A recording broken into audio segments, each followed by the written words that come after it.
उत्तर प्रदेश के मुख्यमंत्री योगी आदित्यनाथ सोमवार को दिल्ली आएंगे। दिल्ली में बीजेपी चुनाव समिति की बैठक हो रही है और उस बैठक में योगी आदित्यनाथ शामिल होंगे।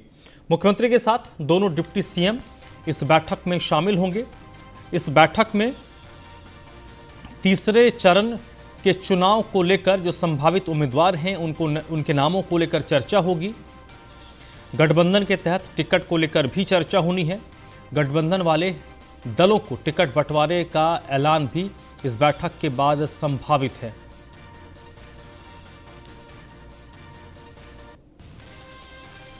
बीजेपी चुनाव समिति की बैठक में उत्तर प्रदेश के मुख्यमंत्री योगी आदित्यनाथ कल यानी कि सोमवार को शामिल होंगे दिल्ली में।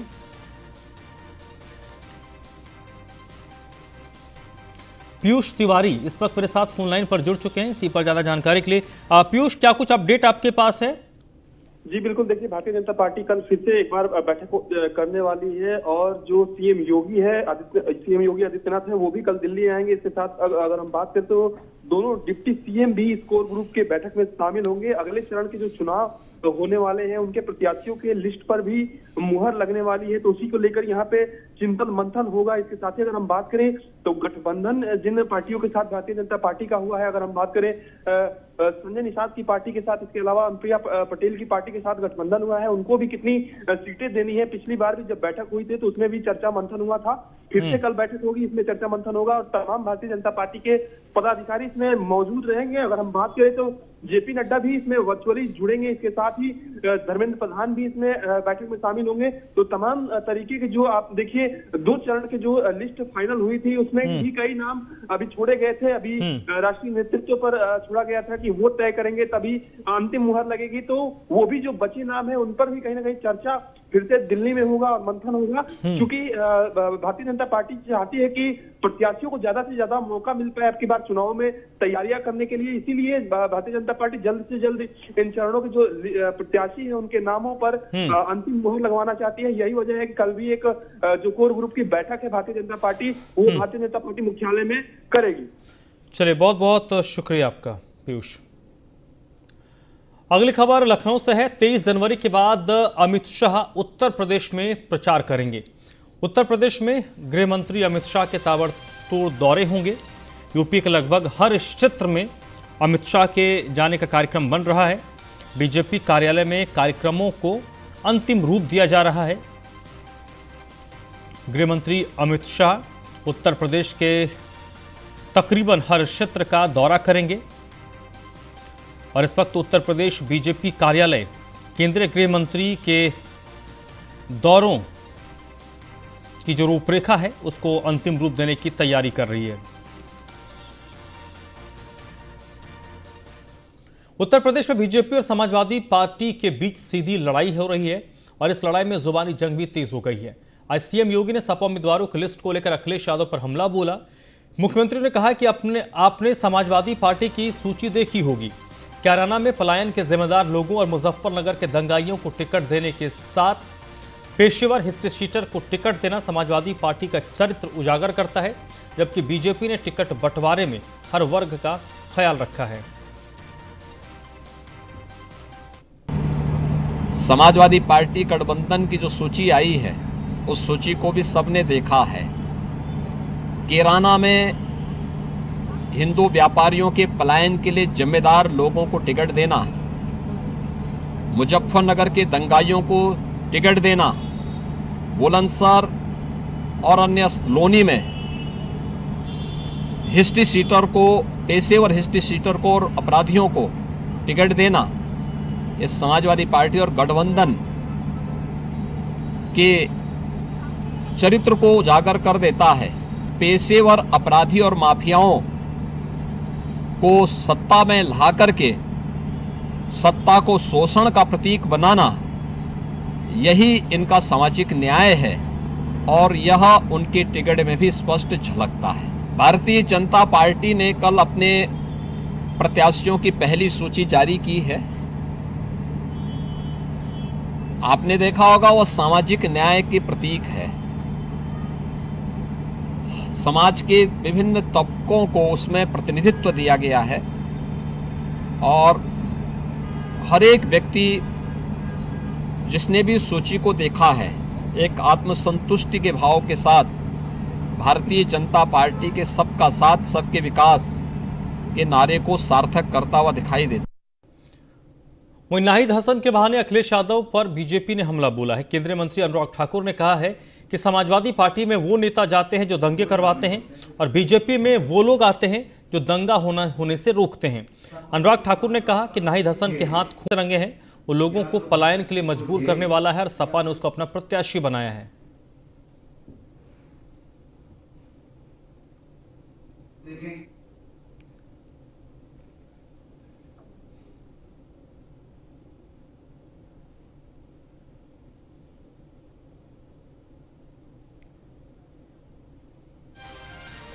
नाहिद हसन की बात करें तो पिछले 11 महीने से पुलिस नाहिद हसन को तलाश कर रही थी।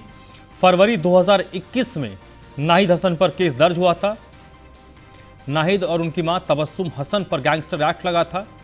इनके अलावा 40 लोगों पर गैंगस्टर एक्ट लगाया गया था और नाहिद हसन की गिरफ्तारी गैंगस्टर एक्ट के मामले में ही हुई है। समाजवादी पार्टी में वो जाते हैं जो दंगा करते हैं, भारतीय जनता पार्टी में वो शामिल होते हैं जो दंगइयों को पकड़ते हैं। सपा के समाजवाद का असली खेल या तो प्रत्याशी को जेल या फिर बेल। और आप नाहिद हसन को देखेंगे जो उनका प्रत्याशी नंबर 1 है समाजवादी पार्टी का, वो जेल में है। उनका दूसरा एमएलए अब्दुल आजम वो बेल पर है। एक जेल में, एक बेल पर। सूची देखेंगे तो शुरुआत जेल वाले से होती है और अंत इनकी सूची का होगा तो बेल वाले पर होगा। सीट नंबर 1 जो है वहां पर उनके प्रत्याशी कौन? नाहिद हसन। कौन? जिन्होंने कईयों के खिलाफ दंगा करने का, अपराधी के मुकदमे होने का, पलायन को मजबूर करने का, इनको संरक्षण देने का काम किया है। यही फर्क साफ है। भारतीय जनता पार्टी में ईमानदार छवि के अधिकारी तो वहां पर दंगई आते हैं, यहां बेदाग आते हैं, वहां दंगे करने वाले आते हैं। युवा भारत का, युवा उत्तर प्रदेश, युवाओं के लिए प्रेरणा, एक ऐसा चेहरा जो युवा भी है और अपने इस करियर के दौरान एक भी दाग जिनके ऊपर नहीं और ईमानदारी की पहचान,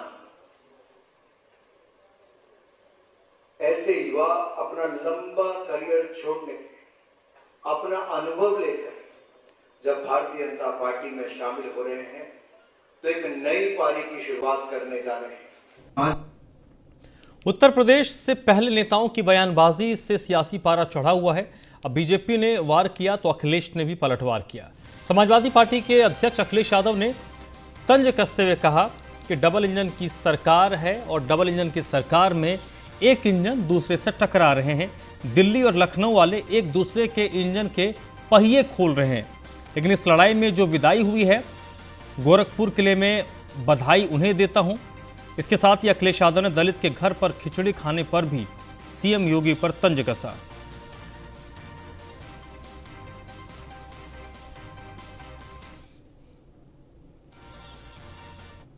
लखनऊ और दिल्ली के झगड़े में सोचो, अभी तक तो मुझे यह लग रहा था कि डबल इंजन की सरकार, इंजन एक दूसरे से टकरा रहे हैं। कभी कभी लगता था कि दिल्ली वाले, लखनऊ वाले एक दूसरे के इंजन के पहिए खोल रहे हैं। लेकिन इस लड़ाई में जो विदाई हुई है गोरखपुर के लिए, मैं बधाई देता हूं। अभी मैंने देखा तस्वीरें, कैसे बेमन तस्वीरें थी, वो खिचड़ी खा रहे थे। कितने बेमन से खिचड़ी खाई जा रही थी, खाना खाया जा रहा था। उन्हें याद आ रहा होगा कि हमने शैम्पू नहीं भिजवाया, साबुन नहीं भिजवाया। साबुन और शैम्पू भिजवा देते तो थोड़ा सा मन ठीक होता तो खाते। आखिरकार जिम्मेदार कौन है? लगातार झूठ का सहारा लिया, कितना झूठ बोला। लगातार 4.5 साल झूठ बोला और नेगेटिव पॉलिटिक्स, विभाजन की पॉलिटिक्स, नफरत की पॉलिटिक्स, आपस में लड़ाने की पॉलिटिक्स, लोगों को अलग करने की पॉलिटिक्स, तोड़ने की पॉलिटिक्स, ये राजनीति अगर किसी ने की है तो भारतीय जनता पार्टी ने की है। मुझे खुशी है आप लोगों के साथ आने से अब एक दूसरे का साथ देकर के हम लोग पॉजिटिव पॉलिटिक्स करेंगे।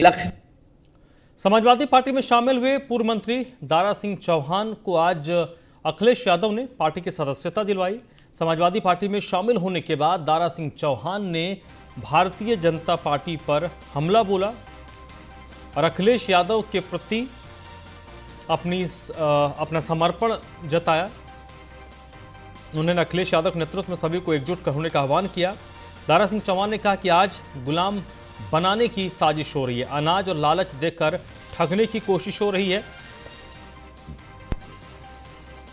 प्रदेश के लोग, सभी लोग, पिछड़ा, दलित, तगड़ा, हर समाज के लोग, नौजवान, किसान, अगर आज बस चल जाए, इलेक्शन कमीशन कर दे आज मोहर लगाने के लिए, तो कल उत्तर प्रदेश का मुख्यमंत्री अखिलेश यादव को भारी मुंह से बना के दिखाने का काम करेगा। ये सोच है। मुझे खुशी है इस बात की कि मंत्री रह करके दारा सिंह चौहान जी ने बहुत मेहनत कर करके विभाग में जो कुछ कर सकते थे करने का प्रयास किया और लगातार कोशिश करते रहे। लेकिन पता नहीं हमारे भारतीय जनता पार्टी के मुख्यमंत्री कैसे हैं, उन्हें पेड़ पौधों से कुछ लगाव ही नहीं है, जानवरों से कोई लगाव नहीं है, उन्हें कोई नदियों से लगाव नहीं।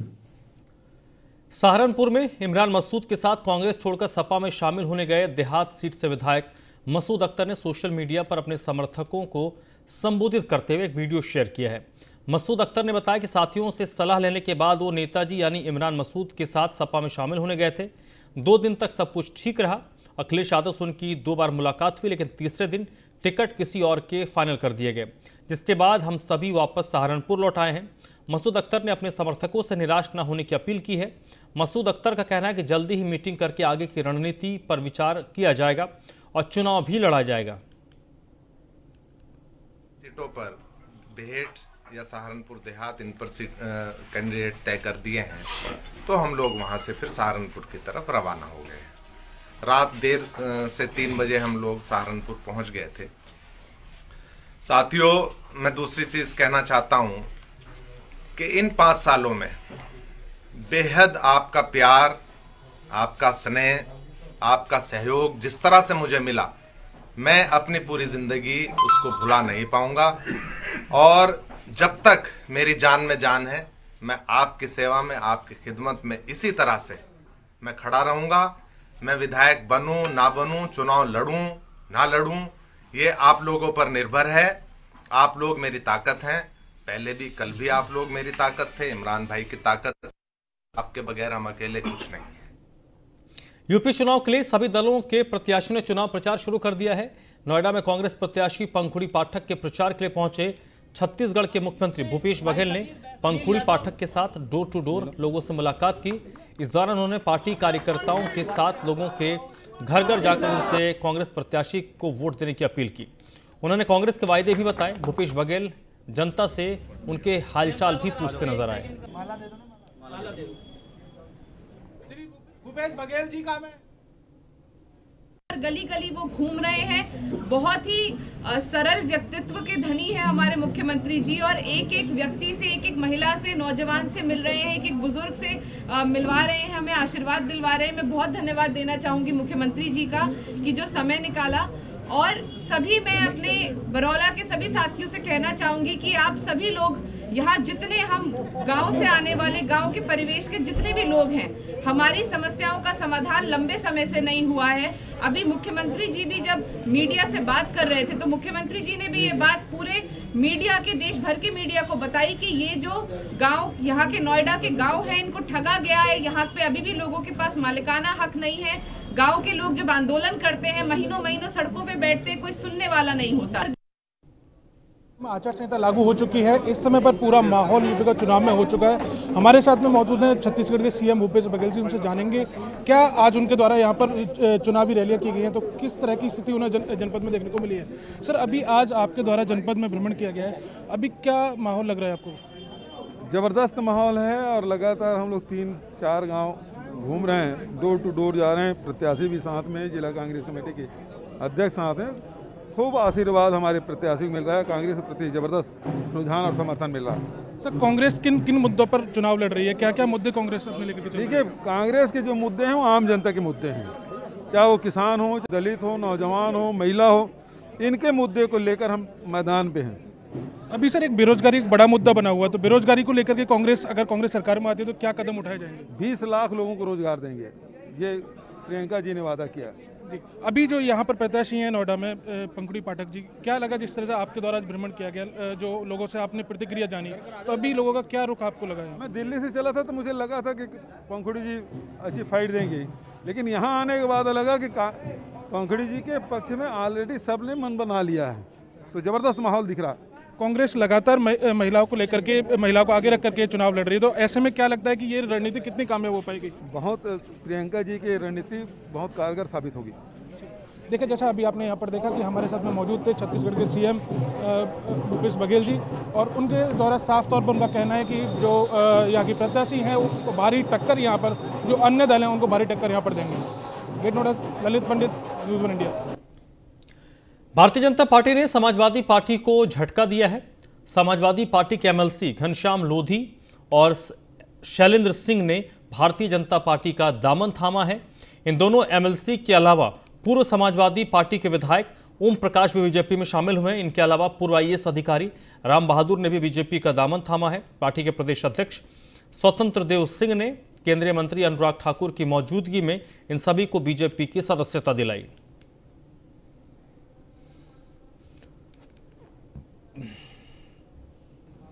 सिकोहाबाद से जो अपने पूर्व विधायक रहे हैं, अपने समाज में लोकप्रिय हैं, ऐसे ओम प्रकाश वर्मा / निषाद, आप भारतीय जनता पार्टी की सदस्यता ग्रहण कर रहे हैं। मैं हृदय से ओम प्रकाश जी का स्वागत करता हूं। हमारे 4 बार यानी 24 सालों से सदस्य विधान परिषद के पद को सुशोभित कर रहे हैं। आपकी सामाजिक प्रतिष्ठा भी है। अपने सुल्तानपुर अमेठी के क्षेत्र से सदस्य विधान परिषद ऐसे आदरणीय शैलेंद्र प्रताप सिंह जी आज भारतीय जनता पार्टी की सदस्यता ग्रहण कर रहे हैं। मैं हृदय से उनका स्वागत करता हूं और भारतीय जनता पार्टी में अभिनंदन करता हूं। अपने रामपुर बरेली 2 बार सदस्य विधान परिषद एमएलसी रहे हैं। ऐसे श्री घनश्याम लोधी जी आज भारतीय जनता पार्टी की सदस्यता ग्रहण कर रहे हैं, जिसके कारण पार्टी का कद बढ़ेगा। अपने राम बहादुर पूर्व आईएएस, बीएसपी से पूर्व प्रत्याशी रहे मोहनलालगंज, आज भारतीय जनता पार्टी की सदस्यता ग्रहण कर रहे हैं। आप सबके मेरठ शहर विधानसभा सीट पर बीजेपी से कमलदत्त शर्मा के प्रत्याशी घोषित किए जाने के साथ ही गुटबाजी तेज हो गई है। इसी सीट से बीजेपी नेता और श्रम कल्याण परिषद अध्यक्ष सुनील भराला भी टिकट की दावेदारी कर रहे हैं।